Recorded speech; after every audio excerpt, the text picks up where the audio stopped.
If you could go back to your 20-year-old self and give her three pieces of advice, whether it be financially or whatever, what would you tell her? So I would tell her to really dig deep into her heart and soul and love herself Mm. first and lead herself first. Be stable on her own 2 feet, firm, with knowing what your goals are and what you want to feel, be, and have in the future that is possible. And that I think that that is probably my biggest learning is that this is possible. It does work.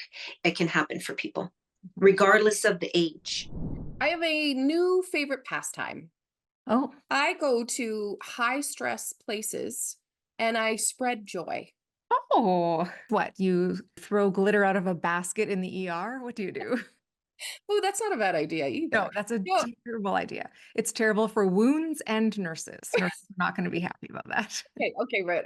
We'll scratch that one. Scratch it. I went to this discount produce place like recently in our city. Have you been over there? It's like in a different quadrant than either of us live in, but I happened to find myself over in this part of the city. So I went to this discount produce store. Now, like when I say discount, I mean I got a bag of mini cucumbers, Erin. I'm talking this many cucumbers, 100 million cucumbers. Cost me $1.29. I'm Yeah, going right now. Goodbye. right? Logging off. See you later. Got my keys. Let's go. Right now. Start the car. This is what I'm saying. It's worth it, but then also the problem is that the people that know about it go and it is Yeah. busy constantly. So from the second you pull into the parking lot until you have left, even 5 minutes down the road, there is still traffic from this place. And so I knew that it was going to be a disaster. So I just went with the best attitude. And you know what? It's so fun when you're not grouchy. Life, you mean? Life, yeah. In the parking lot, they're so mad because people are stealing parking spots and we're waiting for 8 days and honking and everything. And people rammer jamming and people are making up parking spots because there isn't parking spots. And I was just like, it's fine, everyone. I let somebody in. I was that person at the produce store. You were the happy lady with the bag of mini cucumbers. Yeah, I sure was. In the store, people have their carts and they're loaded to the max. They are filled. I just got my cucumbers. I got some peaches and nectarines that day. I just had a few things. I'm just holding them in my hand. And I got a box from somewhere, but somebody else needed a box. So I handed my box to them. I was spreading joy everywhere. And then you came home and yelled at Nick. So Cynthia, we just want you to share your story today. So that's the only reason that we're here is that people in this community get such inspiration from people that have actually done it because Erin and I can come and talk till we're blue in the face, but it's the people that come on and share their actual real stories that resonate the most. So we want to hear from you. How did you find Erin and how did you find this community? This really started when I heard Erin speak on the Marilyn Dennis show about her book. And so I was really intrigued because at that time, of course, I was in debt, $50,000 plus, and it was climbing. That was just me, like just my personal consumer debt.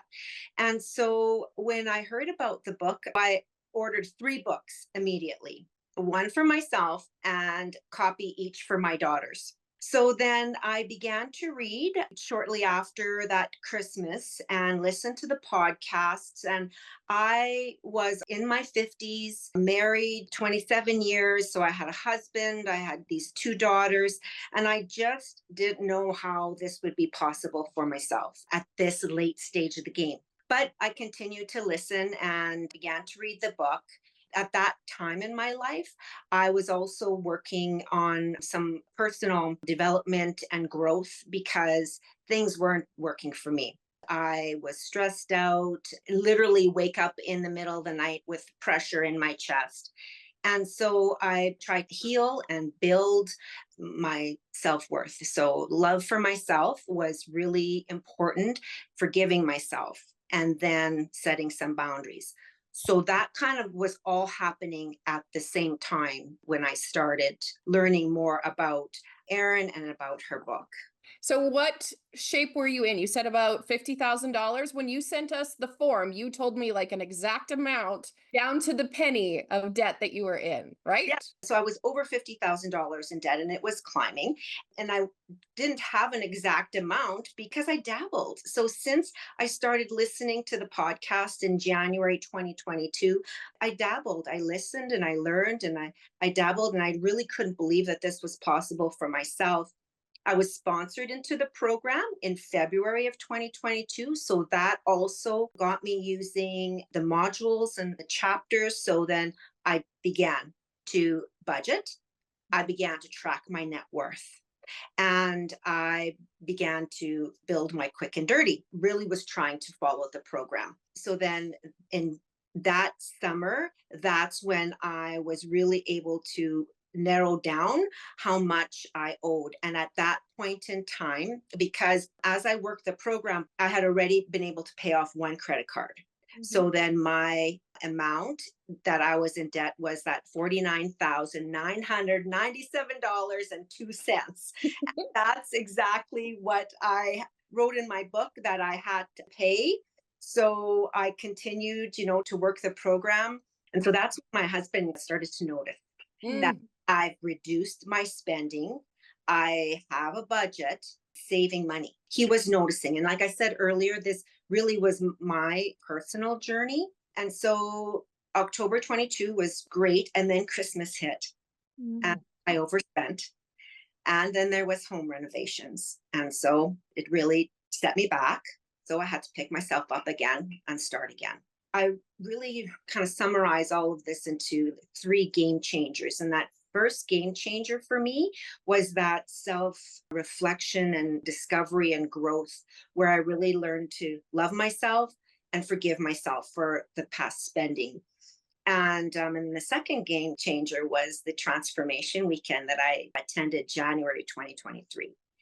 So that's where, the rubber hit the road because that's when I adopted. I had no idea how to do it, but I adopted that motto, debt free in 2023. And I went with it and I committed.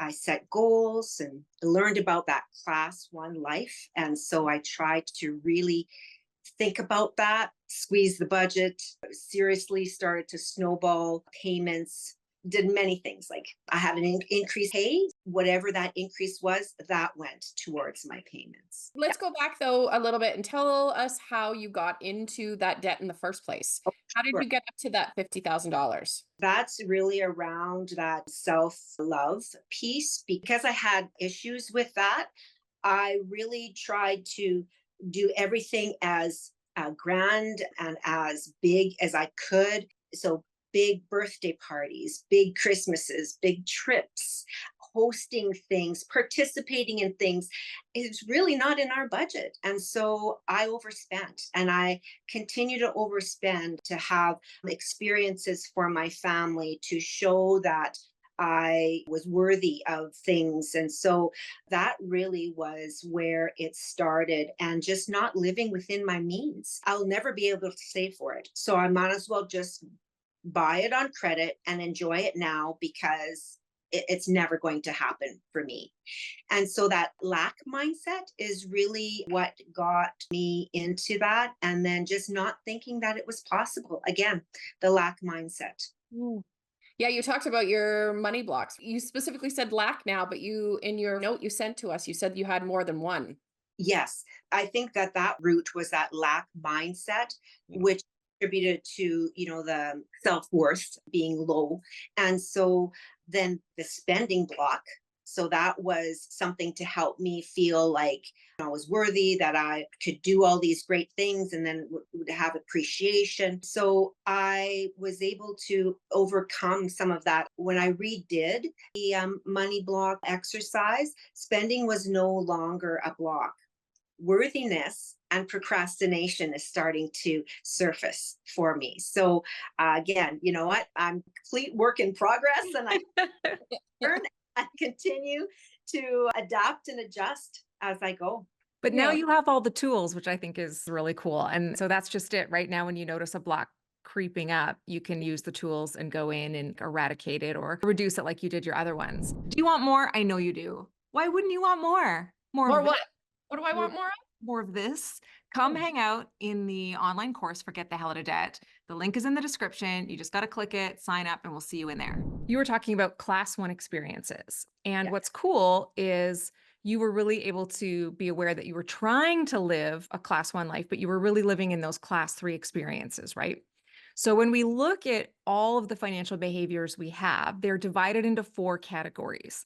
Class 4 experiences are described as things that don't feel good and they're not good for me. So for you, Cynthia, in the past, what were some things that you were doing that got you into debt? They maybe didn't feel good and you knew that they weren't good for you. Things like, hosting big events or participating in activities that didn't feel good in my heart and soul, but I did it anyway. Plus, it cost a certain amount of money. So that didn't feel good because I actually didn't have that. That would be an example of something. Just know a lot of people can relate. Okay, so there's zero judgment here, Cynthia, I Yeah. promise you. And then class 3 experiences, those are things that feel good in the moment or they feel good right now, but you know that they're not good for you financially. What were some class 3 experiences? Well, shopping. So there were 2 instances that I recall that I had a terrible migraine, and I went into a mall and I bought stuff, and it made me feel so good that the migraine went away. Wow. Yeah. Like a So drug. You were using shopping like a drug. yeah, yes, exactly. Wow. Okay. That's a great example. I know lots of people that can relate to that, whether it be a high or in your case, like an actual medicine for a short amount of time. Class 2 experiences are things that might not feel good, but you know they're good for you. So we would consider them to be like the broccoli of the financial experience. So what are some things that might not have felt good initially, but you knew they were good for you and you knew you had to? Because this is really for you where the shift started to happen, when you started to do more class 2 experiences than class 3 experiences. Picking bottles and Mm. taking bottles in, selling stuff that I had or that I felt were important to me at the time. The increase in my pay, I would have normally loved to just blow it. Like it would have been extra money and I would have likely, purchased something for my girls or myself sometimes, but I would have blown it. Where this was taking it and putting it towards something that was a part of my goals. So yeah, so in the moment you're like, oh, this doesn't feel fun, but ultimately it was the right choice because it got you where you wanted to go. Amazing. Okay, so class 1 experiences, this is where you're at now, right? This is where you're doing things that feel good financially. Things are good for you. You're getting the results financially. So give us a couple of examples of your class 1 life now. Budgeting regularly, living within that, and using that to increase my net worth. Mm. Also, exercising, because in this whole journey, by October of 2023, I had lost 28 pounds. I had paid 55% of my debt, and my net worth had increased 14% at Wow. that. Wow. That is fuel, because that is just something that really set me on the possibilities. It is possible and I can do it, and it's not too late just because I'm in my 50s. It's not. And so also within that is the boundaries. So my husband and daughters, they are my priority and they come first before others. And in the past, sometimes I would put others ahead of that, and then I would just feel terrible and self-loathe and so on.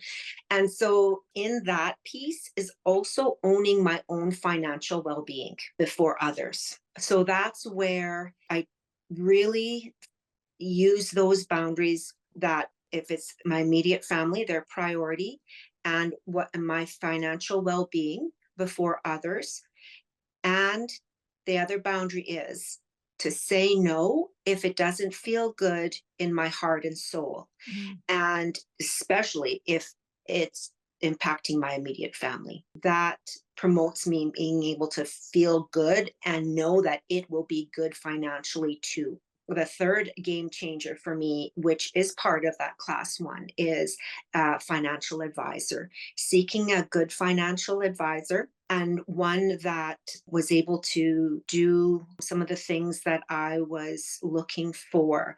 It really helped the relationship with my husband Mhm. because we had our investments scattered all over.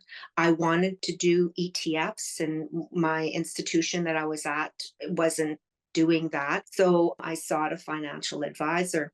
The financial advisor wanted us like together as a couple, just not me by myself. And so my husband and I had some pretty serious, hard, naked money meetings. And so that was a really huge game changer because now we can speak calmly about money and we have a sense of excitement for our future. We Mm. have a retirement plan, we have a retirement budget, we have those things that they're going to be good for our future, and and they feel good as well. I think my favorite thing that you said is that once you started doing work on like one area of your life, and Erin says this, and it's in the books, everybody too, that you have to do a little bit of everything. You have to put yourself as a priority. She tells us to drink water and go for a walk, and that all of that stuff is so tied together. And I love when people come and talk to us and say, listen, not only did my money situation change, which is what I initially came here for, but look at all these other things that I'm accomplishing now in my life too. Yes, yes, that game changer there. It's just such a beautiful place to be in a relationship if you maybe weren't there initially or before that. Just a feeling of calm and love and that sense of connection. So having that shared goal with my husband. So young couples that are listening, it's so important to have goals with your spouse and work towards them together. Okay, I have a question about being a recovering people pleaser. So as you're starting to do all of this work and now you're deciding that you're not going to be that person that is going all out and spending all this money on parties and events and people in your life, did people around you notice? Not really, I don't think so. I think that the maybe me saying no is what people are noticing. But when it comes to family and some of those events, I still do.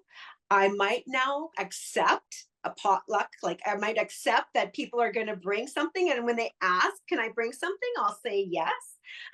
So even though I was able to pay off my debt, even though I did that, I was able to put that my family priorities at top, where I was able to do some traveling. We had visits with our daughters. We did have hosting holiday celebrations, Christmases and Easters and lake time, and so I was able to do a little bit of both. So I recognize that probably could have paid that loan off sooner, but there was a balance that I tried to strike so that those priorities were still maintained. A shift that I noticed in you in Transformation Weekend is, when we do all the conversations around what really is important and what matters, you took that very seriously.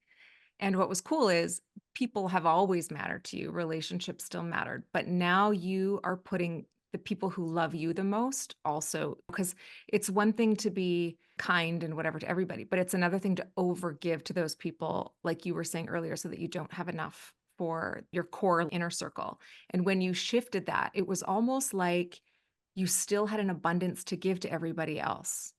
It was interesting. And so you realigned everything. We go through those different financial boundaries and you nailed them. You made it your job to get those financial boundaries in place.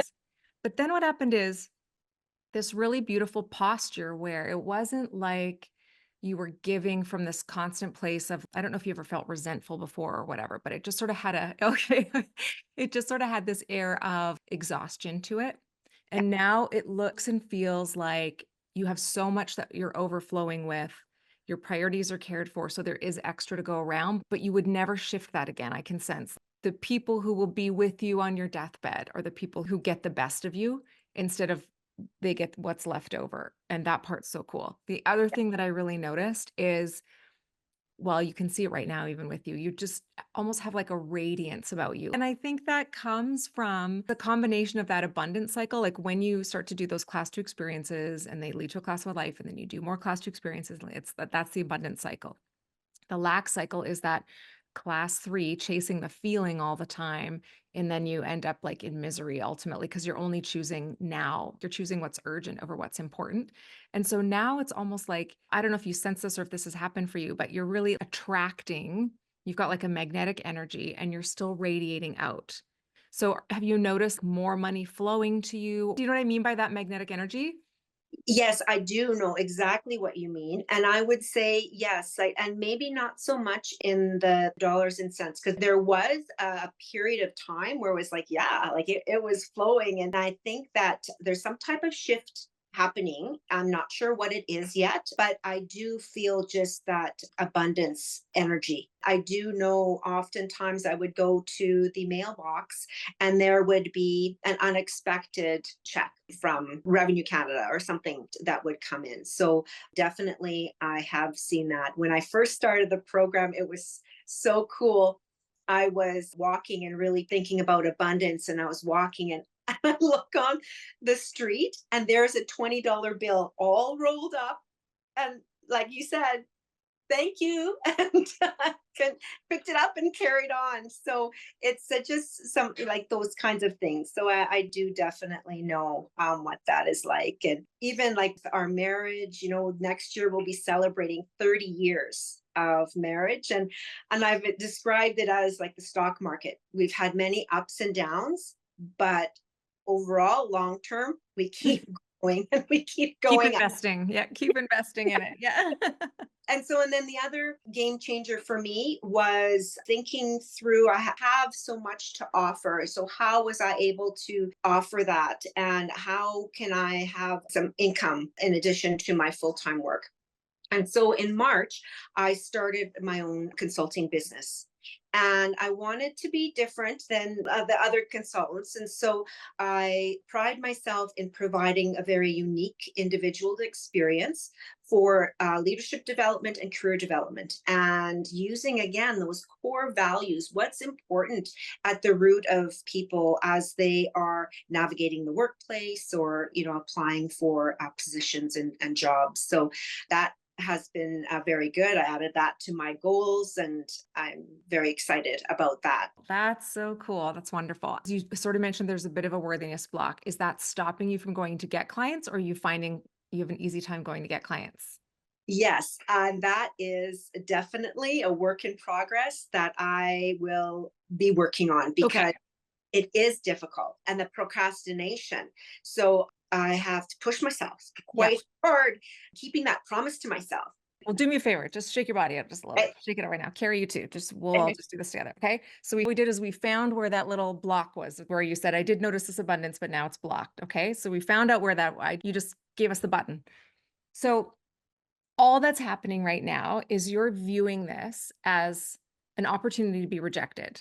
That's all that's happening. So you're like, if I tell people about this, there's an opportunity to be rejected. So we got to get rid of that mindset. Okay. All we're going to do is share. We're just share and storytelling. That's all we're doing. Just like what you just did with us. You're like, I'm yeah, doing this thing. I love it. Right. So you didn't sell us on anything. You didn't say, Erin, you should hire me to do your leadership coaching. You were just telling me. And that made me intrigued. I was like, oh, I could see Carrie was about to ask a question before I pounced in and decided we would get rid of this block. We have to remove you putting yourself in a position where rejection's even an option, because that's going to put you in a sales mentality. And what happens for a lot of people who go into sales, and I'm not knocking any sales programs because there's lots of really great salespeople in the world, but they're trained to overcome objection. So they're waiting for you to give an objection so they can overcome the objection. So they're trained in this, like, I'm going to be rejected, I'm going to be rejected, I'm going to be rejected. And that burns salespeople out so quickly. But instead, when you focus on not even your own results, but the results of your clients, and you share the stories and you're just telling the story, whether it be on social media or whatever, and you're just sharing, sharing, sharing, then there's no selling, there's no rejection. There's no way you can be rejected. So all we got to do is just figure out, yes, I want you to keep your promises to yourself. And yes, I want you to do all those kinds of things. But most importantly, what I want you to do is just with that same level of an excitement that you just started telling us about, I started my own consulting company or whatever. I want you to start to think of different ways and different people you can share those stories with, so that you're not getting them to sign a contract or doing it, it doesn't feel like that. It's more of a, hey, I know we were talking yesterday about this. Can I answer any more questions for you? Like, you're just sharing, sharing, sharing. Just remove the possibility that there's a rejection. There's no rejection. You can't be rejected. People who want to buy are looking for you, and those are the only people you have to find. You'll attract them. Okay. So it's not like, oh, I need this person. I got to call them. I got to get them to say yes. You just share, share, share, and it'll bring back that attraction energy that you had. Okay. That's my unsolicited advice you didn't ask for. I love that though. She's going deep here. I love this, Erin. Everybody in the car is like, what's happening right now? But you do have this amazing ability. First of all, you have a ton of knowledge. And so you also have a ton of experience. And that combination is deadly because you're up against people who are teaching leadership who are in their 20s, who have a lot of knowledge, but they're hugely lacking in experience. And so you are right at the apex, like at the most perfect part of your career. And so these next 10 years for you, I don't know how long you want to work for, but this next horizon for you is going to be your biggest money making years ever. And you've got your expenses dialed in and your money dialed in a way that you can far surpass what somebody who started earlier could do without the knowledge that you have. So this really is the ultimate time for you to do this. The part that I would be committing myself to, the promises to myself piece would be just, did I share on a video today? Did I share in a phone call? Did I share on social media? Did I share in an email? Did I network with that person? Did I go speak at that event? Those are the types of things where you're just sharing and telling your story and you're rewarding other people in your life who are doing it for you. So anybody that gives you a referral, you don't reward the referral, you reward the behavior of them telling other people how great you are. Those are the people you're buying lunch for all the time and building your net, casting your net that way. Okay. Yeah. Here's what I really actually want to know. Given everything that you know through your life experience, through all the training programs that you've created, taught, learned from, given back to, all that stuff.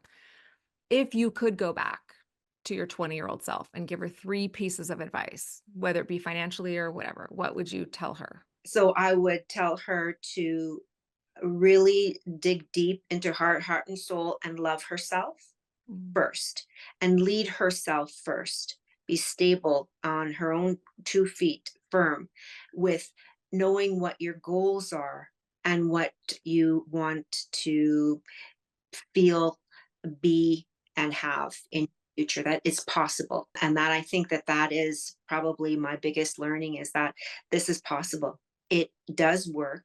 It can happen for people Mhm. regardless of the age. Another thing that I really loved that you did was you took personal responsibility, even though probably some of those things in your marriage were probably both of you had some spending challenges or whatever. You took entire responsibility. You're like, this is mine.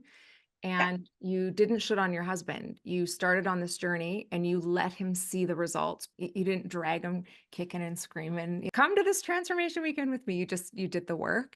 And I think that that's to be commended because I think when we're in a state of stress, like you were saying, when you're feeling anxious, when life isn't going the way you want it to go, and you're feeling that stress, what's so beautiful about that is that's a calling. That's your body telling you, hey, we just got to make a change here. And you listened to it. Most people don't with anxiety. They take medications and try and numb it. They're watching porn and drinking booze and having fatty snacks at 3 a.m. in their pantry, trying to do anything but pay attention to what their body's trying to tell them, which is, Cynthia, there's a kinder way. There's a better way here. Let's take care of our finances and see what happens, right? So you going through all of that. And most people would then look to assign blame to something external of themselves. They'd be like, well, I'm in this situation because this happened or this was done to me or whatever. And all of that might be true, but it doesn't change until we take personal responsibility. And so what's so cool is you didn't make any excuses.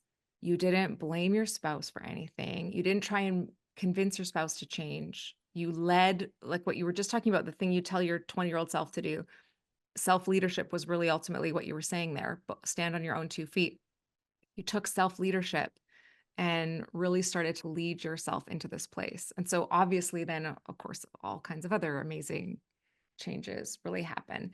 And so when you look back on your marriage, financially speaking, were there other signs along the way that you needed to deal with this? If somebody were thinking to themselves or almost waiting for their partner to get on board, what are some signs or some things that you now look back when you notice you're like, oh, that was a call to deal with change that I maybe wasn't listening to right away or that I chose to ignore? Well, probably the feeling of when purchases were made and secrets were kept. Oh, yes. Very, very bad. and contributed to that pressure in the chest. Like, how am I going to pay for this? So there were many instances of that. And so had I listened to that early on, and that's all part of self love too, is to be able to recognize something's not working and what do I need to do to figure it out. Had I recognized that and done that early on, that would have been another game changer there, because I would have recognized we need to set goals together. We need to live within our means. Like, I would need to live within our Yeah. means. Well, no, but you say you, but marriage is two people, right? And sometimes I think even partners, somebody could be listening and their partner might be the one that's spending and they might have an inkling or have the sense that I don't know if my partner's telling me the whole truth with the spending, but they might be too afraid to have the conversation because it could be confrontational. And that's an invitation to say to your partner, I'd love to talk to you because I'm a little worried about spending and I'm worried that you don't feel like you can trust me with what you are actually spending and maybe it might be getting out of control and that might be feeling scary for you. Can we talk about that? That's a beautiful way to open it up so it doesn't become a finger pointing. There's a lot of women listening right now who are just made a mental note of, okay, she's talking to me. I'm going to talk to my husband about what's going on my credit card. Yeah. Yes, if you are hiding what you're spending, there's definitely some challenges and work that needs to be done at that point. Yeah. Yeah. Let's talk about the future now, Cynthia. I want to talk about where you're headed next. What are your next goals? What's next for you now that you're in phase 3? So my phase 3 plan, I've already doubled my RSP monthly contributions. What I'm working on right now is to increase my emergency fund. So I have 3 months worth there. Before I retire, which is probably within 4 years or so, I'd like to max out my RSP and my TFSA, increase my clientele for my business. And I have been inspired by my friend and her daughter, who wrote a memoir called Unremarkable and the recent events in Jasper. So I would like to write a book, actually. The other thing is really, again, I've mentioned this already, lead by example and pass on my learnings to my daughters so that they just have a better money management sense and just live with a sense of freedom and peace. Oh, I love all of that. I love that whole list. Okay, I want you to tell us a little bit about these daughters of yours. First of all, when you bought the book for them, did they read it? Well, I did see it on their bookshelf. So, yes, I think that they are familiar with it. And of course, I've been talking about it quite a bit. So, they're very familiar with it. They both have student loan debt. So, they're working on that. They're both wonderful young women. I was going to say, you sound like a wonderful mom. And the way you talk about them, you can definitely tell that they are your pride and joy. So let them know that once those student loans are paid off, then we'll do like a family podcast. They can come and talk to us too. Okay, if someone's on the fence right now about joining Get the Hell Out of Debt, they haven't signed up for the program yet, what would you tell them? I would say do not delay. Sign up today. It really shows the possibilities, and particularly the way Erin and yourself, the way you demonstrate and teach is so supportive but firm. And I love that. It's funny, it is engaging and very meaningful. I've felt encouragement and support along the way. So it's been a tremendous help. And I would really encourage people to start the program because it starts with that foundational stuff that I talked about earlier about self and then the money portion of it. But like you've said before, we get 2 + 2 = 4. We get that mathematical part of money. It's the emotional part that really is important for us to get a handle on in order to reach our financial goals. Here's the thing. I am so proud of you. And so I can just imagine what Erin thinks right now because I have nothing to do with teaching anybody anything, just for the record. I'm sure everybody listening already knows this. But Cynthia, you are somebody that has regularly showed up for every single thing that we are doing, whether we're inside the community or Erin's teaching a live call or any single thing. I feel like we have always seen your face. So from the beginning, since you've come and joined us, you have been doing the work, and that is so cool. So I'm proud. I can just imagine how Erin feels. Yeah, I know. Like like a little proud duck. I was like, oh, my duckling Cynthia's coming today. We were so excited. the way you carry yourself is so beautiful. And, it's one thing to have this kind of a change because you kind of force your way through it. But it's another thing when you show up with all of who you are. And so what's cool about you is you've embodied not only these teachings, but all kinds of teachings that show up in every aspect of your life. So it's not just you're preaching, don't use your credit card for liabilities. You're putting the right things first in the right order, in the right way, surrounded by the right people. You're just doing literally everything. And so your life is almost like a love letter now. It's like every little note of your symphony is so beautifully written. And that's so cool because sometimes we only see one dimension of somebody. We see yeah, I do my budget. Yeah, I do my budget. Yeah, I do my budget. But what you're doing is you're taking all of this and you're turning it into just the most beautiful life. You always had a beautiful life, but I think you're recognizing it in a new way now and you're able to enjoy it. It almost has new flavor for you. And so that's been so cool to watch is like the initial stress sort of slowly peeling away as you're like, I got this, and just watching you show up for yourself and for the other people in the community over and over again. And now you're stuck with us because we make you a group expert, Cynthia. And so you're going to get this little badge in Facebook and you're going to be able to tell everybody with encouragement and love what you've learned and just continue to be you, which we're so proud of. Well, thank you. I truly love you both. I feel a deep connection with you and the program, and I continue to just try to fully be intentional in my life. I'm not joking when I say that she comes to absolutely everything. Cynthia is the epitome of doing everything that you offer and being all in. She is what all in means. I know this sounds really terrible, but like my boss always talks about how proximity is power. What he means is like get in proximity to people so that you are familiar, not to use them or anything like that. But that said, that woman would ask me for a kidney and I'd give it to her. You know what I mean? Because she shows up to everything and I feel like I know her and she contributes and she shares from her heart. And I just think there's something to be said for that kind of proximity. First of all, there was no question she was going to make it Yeah. because she had that level of dedication and she was showing up to everything and never had an excuse. But people often come with a lot of excuses and they come with a lot of reasons why something didn't work or whatever. And she never behaved that way. She always came with an open mind and gave 110% because it was almost like she was like, I don't know today if this is going to work when she was really in the beginning stages and it was really stressful. I don't know if this is going to work yet, but I'm open to the possibility that it might. And therefore, I'm going to soak up everything that I can. And that was enough to start to get her to build the confidence she built in order to get her the results she got, which now she's unstoppable. Yeah. She was always just sort of quietly there. So she wasn't someone that was coming in and like barraging with questions or mega active in the chat. She was contributing when it was appropriate, but she was furiously taking notes. And you could tell when she had light bulb moments, even she was just one of those people. And I'm so proud of her. I just think it's so cool what she's doing now. And you can see the joy.